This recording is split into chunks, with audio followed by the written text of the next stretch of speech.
ഇഷ്ടംപോലെ ഫുഡാണ് കേട്ടോ. ഈ പ്രാവശ്യം ഹജ്ജിന് വന്ന ആളുകൾക്ക് മീനൊക്കെ നല്ല സൗകര്യത്തിലാണ് ചെയ്തിട്ടുള്ളത്. ഇഷ്ടംപോലെ ഫുഡും അതിനനുസരിച്ച് സാധനങ്ങളും അവൈലബിളാണ്. ആരെങ്കിലും കുടുംബക്കാരൊക്കെ ഫുഡ് ഹലോ എങ്ങനെയുണ്ട് ഫുഡ്? വിരുന്ന് വന്നായിരിക്കുന്നില്ലേ? ഇഷ്ടംപോലെ പണ്ട് ആരെങ്കിലും കുടുംബക്കാരൊക്കെ ഹജ്ജിന് വന്നിട്ടുണ്ടെങ്കിൽ പെരിൽ ടെൻഷൻ അടിക്കേണ്ട, പള്ളറച്ച് ഇവിടെ തിന്നാനുള്ള സൗകര്യമുണ്ട്. അതേപോലെയല്ല എല്ലാ സൗകര്യവും ഒരുക്കിയിട്ടുണ്ട് ഗവൺമെന്റ്. പെപ്സിക്ക് പെപ്സി എല്ലാ സാധനങ്ങളും ആവശ്യത്തിനപ്പുറം. ഇതിന് ഗവൺമെന്റിന് പ്രത്യേകം നമ്മള് കാസർഗോഡ് അല്ലെങ്കിൽ തലശ്ശേരി നമ്മളെ എല്ലാ ഐറ്റംസും ഇതിങ്ങനെ ഫില്ല് ചെയ്തോണ്ടിരിക്കണം. ഇതിങ്ങനെ കഴിയുന്നതിനനുസരിച്ച് ഇതിങ്ങനെ ഫില്ല് ചെയ്തോണ്ടിരിക്കും.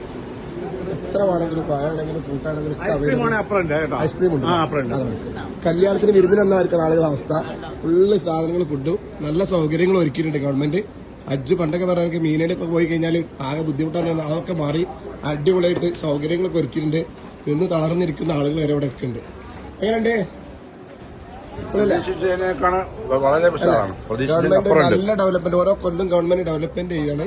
ഇപ്പൊ മീനയില് അതുപോലെ അറഫയിലൊക്കെ എന്താ പറയാ കണ്ടോ ഇരുന്ന് തളർന്നിരിക്കാം. ഓക്കെ, നിങ്ങളെ പേര് നിങ്ങളെ പറഞ്ഞല്ലോ, എനിക്കറിയില്ല. സാലി, മജീദ്, അസ്ലർ, താരാപുരം, ഷുഹൈബ്, ഇതാണ് മീന. മീനയിൽ ഒരു ബുദ്ധിമുട്ടില്ല.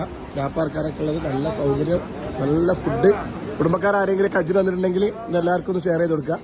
വേർക്കാർ ടെൻഷൻ അടിക്കേണ്ട, നല്ല റാക്കാണ്. അൽഹംദുലില്ലാ ഓരോ കൊല്ലം കൂടുതലും ഗവൺമെന്റ് പുതിയ ഡെവലപ്മെന്റ് ചെയ്തിട്ട് സൗകര്യങ്ങൾ ഒരുക്കി കൊടുക്കണം.